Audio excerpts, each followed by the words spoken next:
નમસ્કાર, હું છું કિરણ કાપુરે.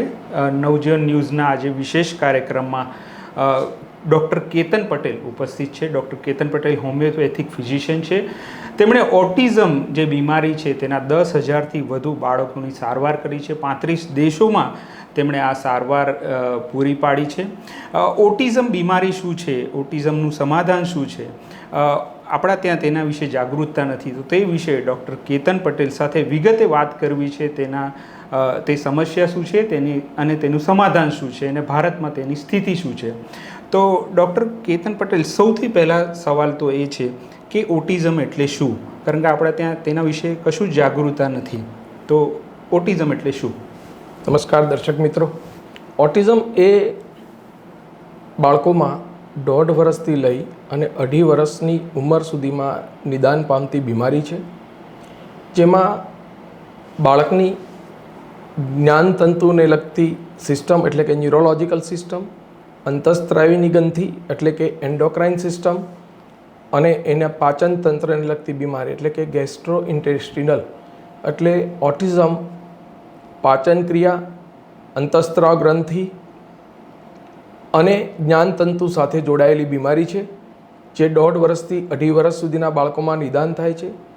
જેમાં બાળક પોતાની ઉંમર પ્રમાણે બોલતું નથી, બીજા પોતાની ઉંમરના બાળકો સાથે મિક્સ થતું નથી, તેની વર્તણૂક હોય છે તેનાથી ઘણા બધા લોકોને પરેશાની થાય છે, મા બાપને પણ એનાથી હેરાનગતિ થાય છે. સાહેબ, મારું બાળક આખો દિવસ કૂદાકૂદ કરે છે, મારું બાળક અલગ અલગ જાતના ફેશિયલ ચહેરા બનાવે છે, મારું બાળકને કોઈ ભય જ નથી, એ ગમે ત્યાંથી ગમે ત્યાં કૂદકા મારે છે, ઇલેક્ટ્રિકના વાયરને પકડી લે છે, પહેલાં માળેથી કૂદકો મારી લે, માંડ માંડ પકડ્યો છે, પાણીમાં સીધો ભૂસકો મારી દે છે કે કોઈ ખબર જ નથી. આ બધા લક્ષણો, બોલવું નહીં, બીજા બાળકો જોડે મિક્સ થવું નહીં, પોતાના નામથી બોલાવે તો જોવું નહીં, મા બાપને ઓળખવા નહીં, આવા ઘણા બધા જે લક્ષણો છે એ ઓટિઝમને ઓટિઝમ સ્પેક્ટ્રમ ડિસઓર્ડર બનાવે છે. પણ ઓટિઝમ સ્પેક્ટ્રમ ડિસઓર્ડર છે એમાં આ તો બહુ વાઇડર રેન્જ છે અને તમે એના લક્ષણો પણ ગણાવ્યા કે આટલા બાળકોમાં આવી રીતે લક્ષણ હોઈ શકે ડિસઓર્ડરના. પણ તેની એક એક બીમારી વિશે આપણે વાત કરી શકીએ, એનું નામ શું છે ટેકનિકલી અને એના લક્ષણો શું છે? કારણ કે આ તો જે અત્યારે તમે વાત કરી એ તો સમગ્ર ઓટિઝમ વિશેની વાત કરી, તો આપણે એક એક વિશે વાત કરીએ. જો સૌથી પહેલાં લઈએ કે પાચન તંત્ર, તો ઓટિઝમમાં લીકી ગટ સિન્ડ્રોમ હોય છે. લીકી ગટ સિન્ડ્રોમ એટલે માલ એબ્સોર્પ્શન સિન્ડ્રોમ, કે જે બાળકના શરીર માટે જરૂરી વિટામિન છે તે બોડી એને પચાવવાની જગ્યાએ એને કાઢી નાખે છે. જે ખોરાકમાં ટોક્સિન્સ છે કે તમારી બાળક જે વેજીટેબલ ખાધું એના ઉપર દવાઓ છાંટેલી છે, ઇન્સેક્ટિસાઇડ, પેસ્ટિસાઇડ્સ, ટોક્સિન્સ છે બીજા બધા, એને એબ્સોર્બ કરે છે, એને ચૂસી લે છે, બોડીમાં ભેગું કરે છે અને સારી વસ્તુ ફેંકી દે છે. એટલે બધા બાળકના મા બાપ કહેતા હોય છે, ડૉક્ટર સાહેબ, મારો બાળક જે ખાય છે ને એ બધું એમનેમ બહાર સ્ટૂલમાં પાસ થાય છે અને એના સંડાસમાં એટલી બધી દુર્ગંધ આવે છે કે અમારે એને તરત વોશ કરવું પડે છે. આ પહેલું સિમ્ટમ છે લીકી ગટ સિન્ડ્રોમનું. બીજું સિમ્ટમ છે પેટમાં એટલો બધો ગેસ થાય છે કે બાળક કૂદાકૂદ કરે છે, આખો દિવસ ચીસો પાડે, રાડો પાડે, બેચેનીથી રહ્યા કરે, કારણ કે એ સમજાવી નથી શકતું કે મને પેટમાં દુખે છે. તો લીકી ગટ સિન્ડ્રોમમાં, ઓટિઝમમાં આ ગેસ છે જે બાળકોને હેરાન પરેશાન કરી નાખે છે. સાહેબ, મારું બાળક 2 વખત પેટ સાફ આવી જાય તો એકદમ સામાન્ય રહે છે, નહીં તો રાત્રે 2 વાગે ઉઠી જાય છે, સવારે 7 વાગ્યા સુધી રમે છે, પછી 7 વાગે સૂઈ જાય છે. 2 થી 7 એ લોકોને પેટમાં ગેસ થાય છે, ગેસ સૂવા નથી દેતો. 7 વાગે જ્યારે ગેસ નેચરલી એનું શમન થાય છે ત્યારે બાળકને ઊંઘ આવે છે અને પોતાની ઊંઘ પૂરી કરવા માટે ઊંઘી જાય છે. અને આમાં સૌથી અગત્યનું એ છે કે આ બીમારીને ઓળખવી. કોઈ આપણા ત્યાં જાગૃતતા નથી એટલે ઘણીવાર આ ઓળખાતી નથી અને પછી એનું વરવું સ્વરૂપ પણ જોવા મળે. તો એને ઓળખવી કેવી રીતે? કોઈ પણ માતા પિતા છે એના બાળકને આવી બીમારી હોય તો આનો તો સ્કેલ બહુ નીચેથી લઈને બહુ હાઈ સ્કેલ છે, તો એ ઓળખવી કેવી રીતે? સામાન્ય રીતે તમારું બાળક ઉંમરની સાથે બોલતા ના થાય, 1.25 વર્ષે 1.5 વર્ષે, તો તમારે તમારા નજીકના તમારા પીડિયાટ્રિશિયન હોય અથવા ડેવલપમેન્ટલ પીડિયાટ્રિશિયન હોય અથવા જે લોકો આ ગ્લોબલ ડેવલપમેન્ટલ ડિલેઝ કે ઓટિઝમની પ્રેક્ટિસ કરે છે, જે લોકો આ બીમારી વિશે જાણે છે, તેની પાસે જવું જોઈએ.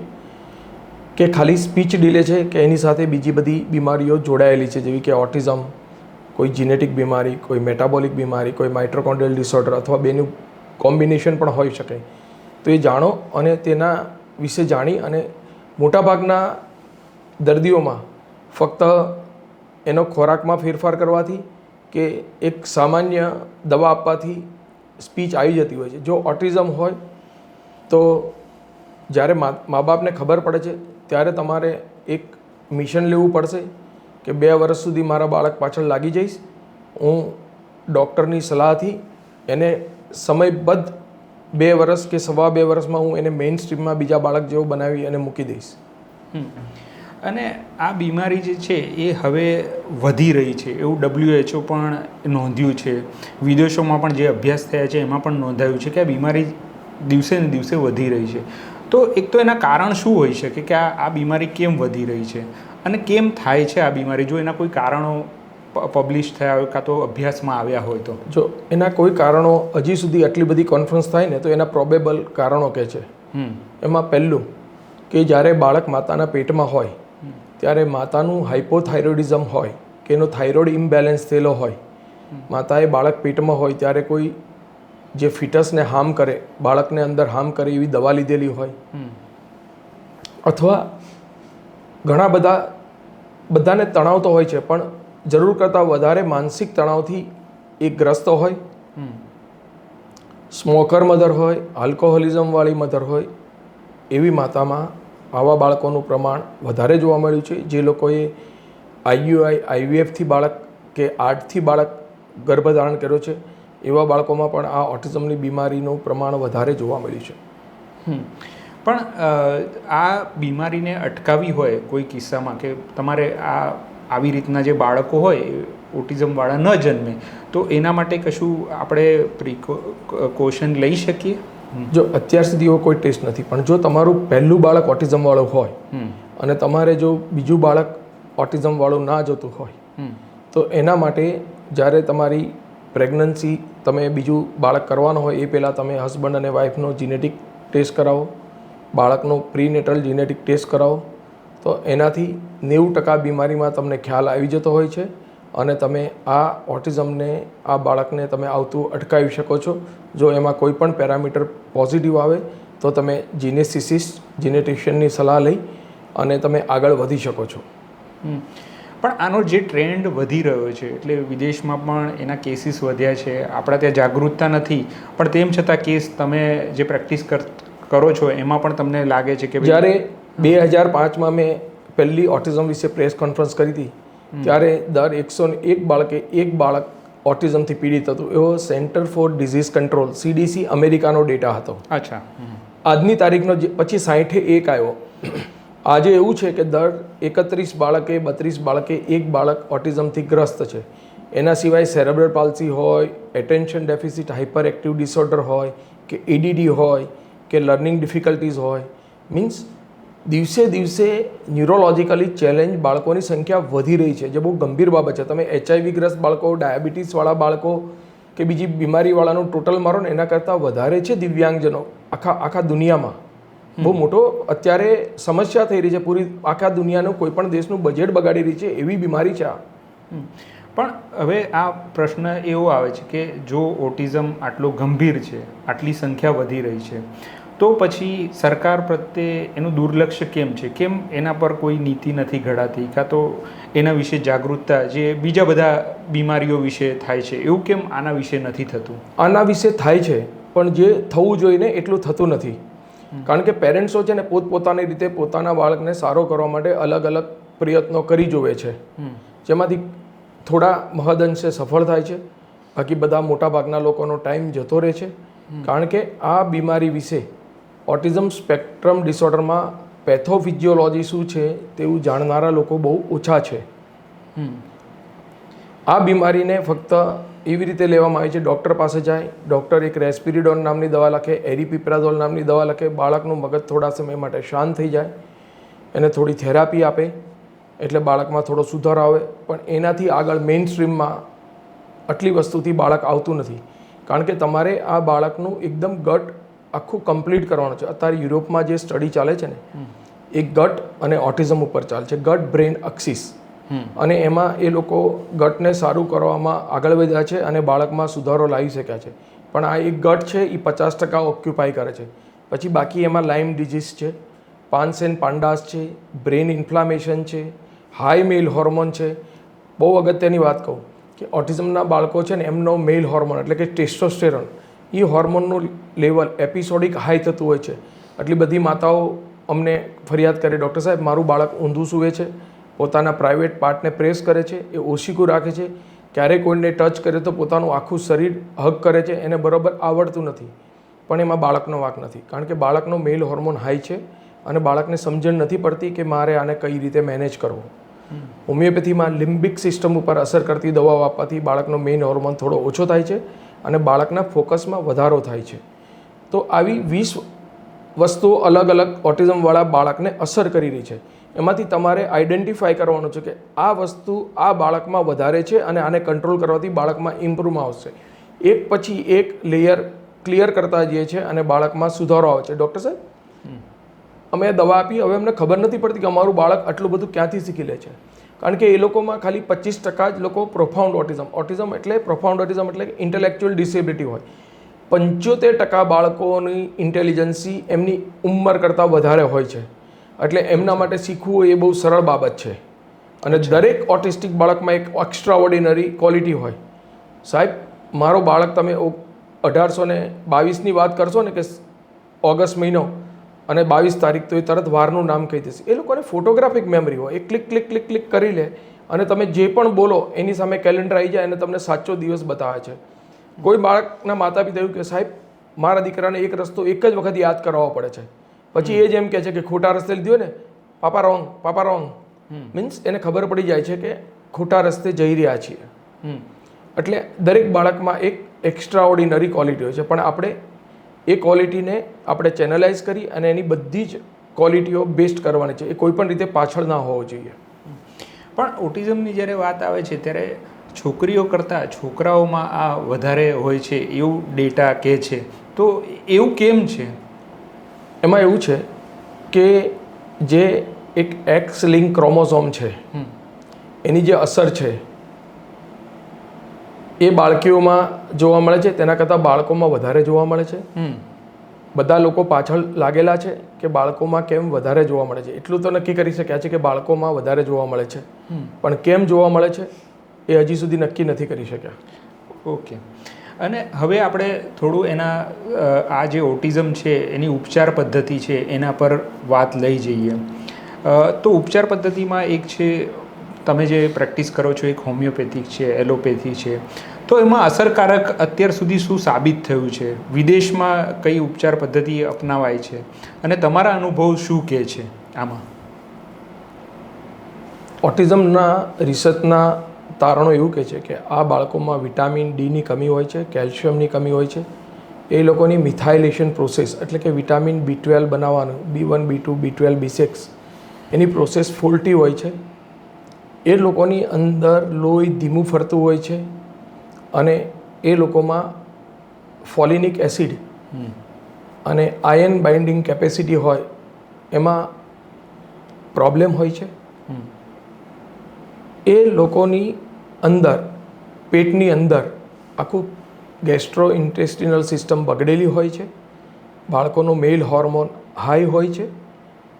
બાળકોની અંદર બોરેલિયોસિસ નામનું ઇન્ફેક્શન જોવા મળે છે. લાઇમ ડિઝીઝ ઘણા બધા બાળકોમાં, જે બાળકની માતાના માથામાં બહુ જ જૂ પડેલી હોય કે ગામડામાં કે શહેરમાં કોઈ બાળકની માતાને ઇન્સેક્ટ પોઈઝનિંગ થયું હોય તો એનું જે પોઈઝન છે એ બાળકમાં પાસ થાય છે, એને લાઇમ ડિઝીઝ કહે છે.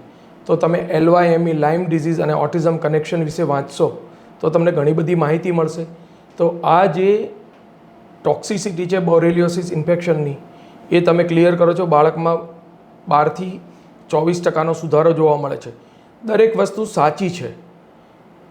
હાર્વર્ડનું રિસર્ચ એવું કહે છે કે ઓટિઝમ છે એ નથિંગ બટ ધ માઇક્રોસ્ટેટસ એપિલેપ્ટિકસ, કે ભાઈ એ લોકોને સાયલેન્ટ સીઝર હોય છે. વાત સાચી છે. કઈ રીતે ખબર પડે? કોઈ માણસ બોલે કે ઓટિઝમમાં આ વસ્તુ છે. તમે ઓટિઝમવાળા બાળકને એન્ટી એપિલેપ્ટિક મેડિસિન આપશો તો એમાં ટેમ્પરરી સુધારો મળશે, કારણ કે એ એપિલેપ્સી કંટ્રોલ કરે છે. પણ જ્યારે તમે એન્ટી એપિલેપ્ટિક આપો છો ત્યારે એ દવાની લીવર ટોક્સિસિટી વધારે હોય છે, એટલે બાળકના બીજા સિમ્ટમો હોય એ બગડી જાય છે. એટલે એક સુધારવા જઈએ તો 2 કે 3 બીજી વસ્તુ બગડે છે. પણ એક વસ્તુ સાચી કે ભાઈ હાવર્ડે એવું કીધું છે કે ભાઈ એમાં માઇક્રો એપિલેપ્સી હોય છે. They are right. કેમ? તો કે અમે એનો ઉપયોગ કરીએ છીએ. અમે હોમિયોપેથીની એન્ટી એપિલેપ્ટિક મેડિસિન યુઝ કરીએ છીએ અને બાળકમાં સુધારો જોવા મળે છે, જે લીવરની ટોક્સિસિટી કરતી નથી. પણ જે સવાલ એક એલોપેથી છે અને હોમિયોપેથી તમે જે યુઝ કરો છો, તો હોમિયોપેથીમાં કેવી રીતના આના રિઝલ્ટ સારા મળી રહ્યા છે એ તમે જરા વિગતવાર કહેશો. હું કહું તમને કે હોમિયોપેથીમાં લીકી ગટ સિન્ડ્રોમ કે ફૂડ પાર્ટિકલ કમ્સ ઇનડાઇજેસ્ટેડની 175થી વધારે દવાઓ છે.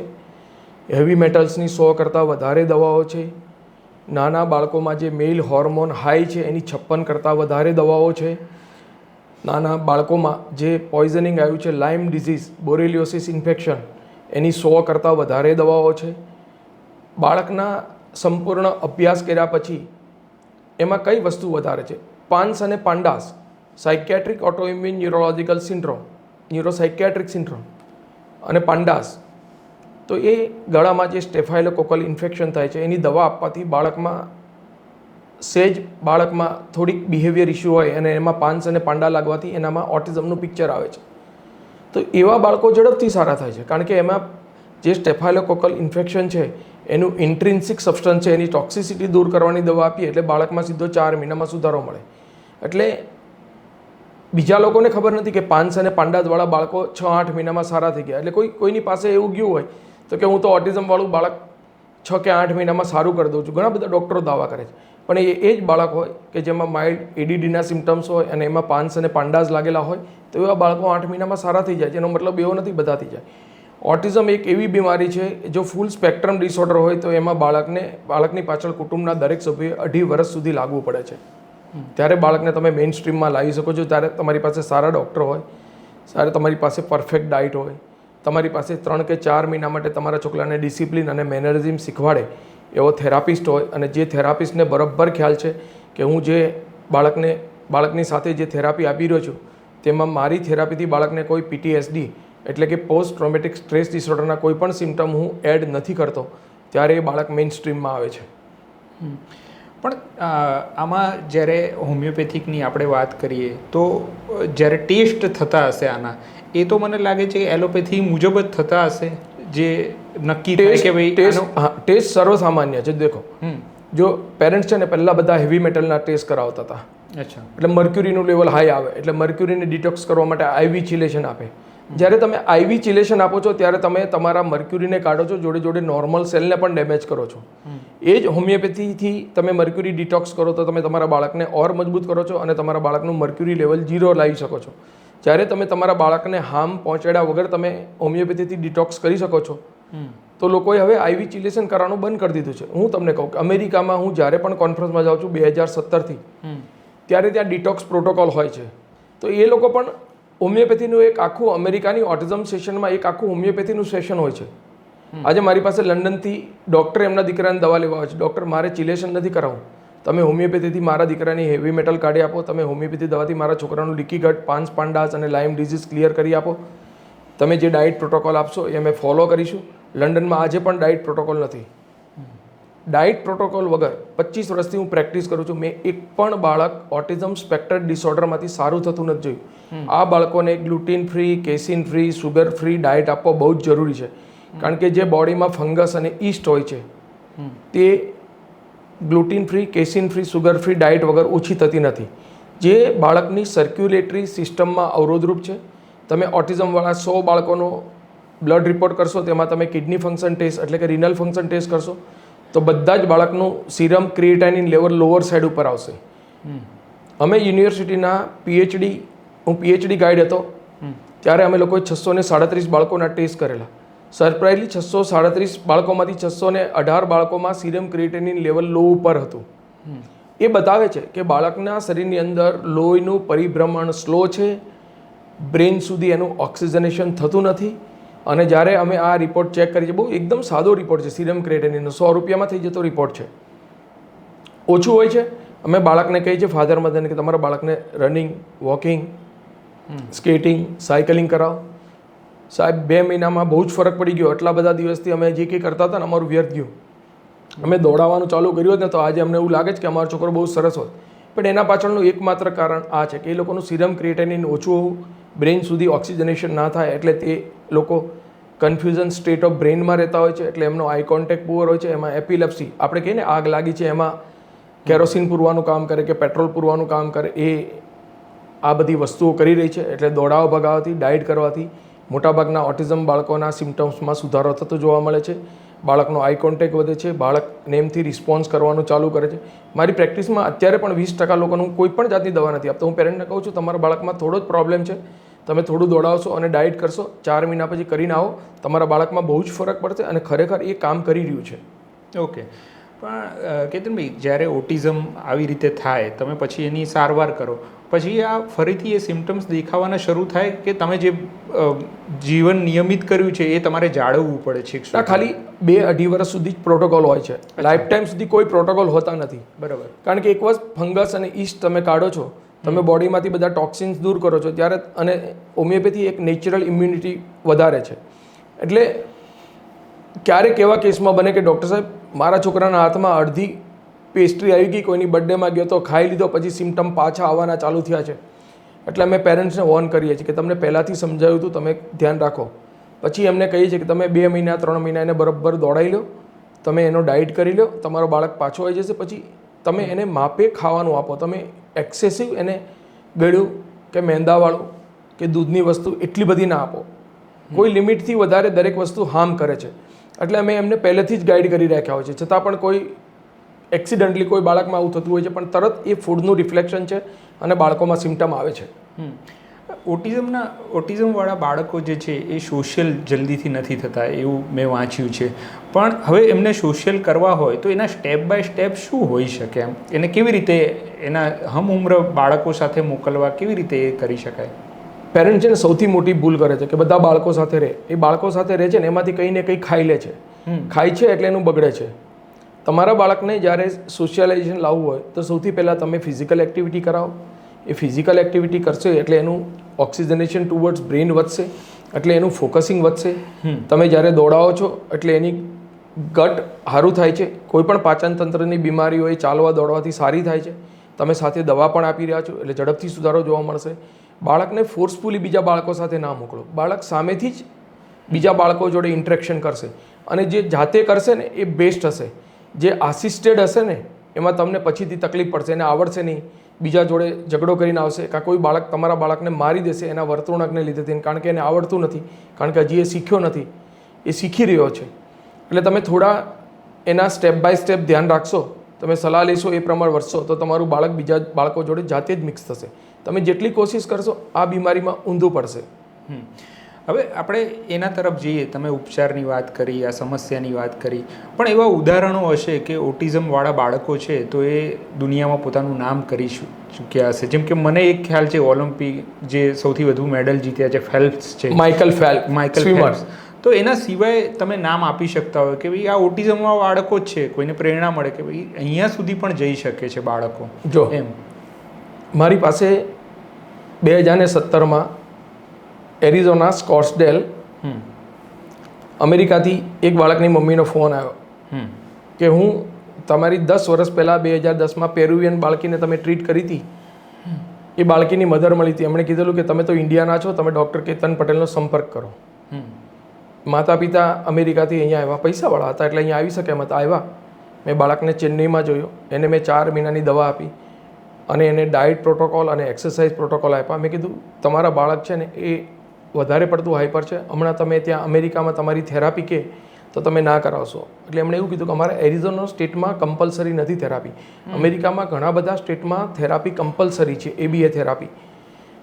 તમે લેટેસ્ટ રિપોર્ટ વાંચશો તો અમેરિકાના દરેક સાયન્ટિસ્ટ ABA થેરાપીની અગેન્સ્ટમાં છે. એ લોકો એવું કહે છે કે એવિડન્સ બેઝ સ્ટડી છે કે ABA છે એ બાળકોમાં PTSD કરે છે. બાળકોમાં દરેક બાળકોને એ લોકો ABA એપ્લાય કરવાનું કહે છે. એ લોકો પણ અત્યારે ABA ને મોડિફાઈ કરવાના પ્રયાસો કરી રહ્યા છે. આટલા વર્ષોથી ઓટિઝમ માટે એક જ પ્રોટોકોલ છે. અત્યારે એકદમ પીક સમય છે કે બધા ડૉક્ટરો રિસર્ચરો ભેગા કરે જે લોકોએ આમાં પેશન્ટો જોયા છે અને એવો પ્રોટોકોલ જાહેર કરે જેનાથી લોકોને ઓછામાં ઓછા ખર્ચે પોતાના બાળકને ઓટિઝમમાંથી બહાર લાવી શકે. પણ આપણે જે ઉદાહરણ એ બાળક છે, હા, એ બાળક છે એરિઝોના વાળું, એ અત્યારે કોલેજના ફર્સ્ટ યરમાં ભણે છે અને જ્યારે હમણાં IIT તરફથી ક્વિઝ કરવામાં આવી ત્યારે એ 16 લાખ બાળકોમાં એનો 5મો નંબર હતો. એના મા બાપે એના છોકરાને બને એટલી ફિઝિકલ એક્ટિવિટીઝ અને એનો ડાયટ કંટ્રોલ કરેલો અને ફક્ત 3 મહિના માટે જ એને બિહેવિયર થેરાપી આપેલી. ખાલી એ છોકરામાં મેનરિઝમ અને ડિસિપ્લિન પરફેક્ટ થઈ જાય, કારણ કે એવા ઘરમાંથી આવતો હતો કે જ્યાં ડિસિપ્લિન અને મેનરિઝમ જરૂર હતી. 3 જ મહિના થેરાપી આપેલી, અત્યારે બાળક મળે છે. આજે 10 વર્ષ થયા તો પણ એ પેરેન્ટ્સ ખાલી એમનો છોકરો સારો કર્યો છે ભૂલતા નથી અને મને દર વર્ષે 2 કે 3 ફોન કોલ કરે છે. જ્યારે ઇન્ડિયા આવે છે ત્યારે મને મળે છે, સ્પેશિયલી મળવા આવે છે અને બાળકની ક્વોલિટી બતાવે છે કે ડૉક્ટર સાહેબ ઈ stood first in the school અને મારી પાસે અત્યારે રિઝલ્ટ છે, આપણે શેર કરીશું સ્ક્રીન ઉપર. અને ઓટિઝમ રાઇટ મુવમેન્ટ પશ્ચિમના દેશોમાં તો ચાલે છે કે ભાઈ આવા જે બાળકો હોય એમને અધિકાર મળવા જોઈએ, કાં તો એમની એક સ્પેસ હોય જાહેર જગ્યાઓ પર. તો એવું આપણા ત્યાં તો હવે હજુ દૂરની વાત લાગે છે. પણ એ તરફ જાગૃતતા લાવી હોય તો સરકારની, લોકોની, તો એ કેવી રીતે લાવી શકે? તમે આટલું કામ કર્યું છે તો. ભારતમાં પણ 3 જગ્યાએ ઓટિઝમ વિલેજ બન્યા છે. અચ્છા. જ્યાં આવા બાળકો એમના માતા પિતા સાથે રહે છે અને ત્યાં એ લોકોને આ બીમારી વિશે જાણકારી આપવામાં આવે છે. 1 વર્ષનું બાળક હોય તો એનું ટ્રીટમેન્ટ અલગ તરીકેથી થાય, 2 વર્ષનું બાળક હોય તો એની ટ્રીટમેન્ટ અલગથી થાય, બાળક 5 વર્ષ ઉપરનું હોય તો એના ટ્રીટમેન્ટ પ્રોટોકોલ અલગ છે. આ બધા પ્રોટોકોલો હજી ભારત દેશમાં જાહેર નથી થયા, વહેલા મોડા થશે. પણ જે લોકો જાણે છે એ ઉંમર પ્રમાણે એના પ્રોટોકોલ પ્રમાણે ટ્રીટમેન્ટ આપી અને પેરેન્ટ્સની જેટલી મદદ થાય એટલી મદદ કરવાનો પ્રયાસ કરી રહ્યા છે. તો આ હતી વાતચીત ડૉક્ટર કેતન પટેલ સાથે ઓટિઝમ વિશે. અત્યારે આ અમે પ્રાથમિક વાતચીત તમારી સમક્ષ મૂકી છે. આ પછી પણ અમને એવું છે કે ઓટિઝમ વિશે અમે કેતન પટેલ સાથે વાતચીત કરીશું ને એના એક પછી એક કાર્યક્રમ તમારી સમક્ષ લાવતા રહીશું. આ વિષય જેટલો ખુલે એના પ્રત્યેની જાગૃતતા આવે તો લોકોમાં એની એક વિશેષ કાળજી લેવાય. તો આ પ્રકારના કાર્યક્રમ લઈને અમે આવતા રહીશું. નમસ્કાર.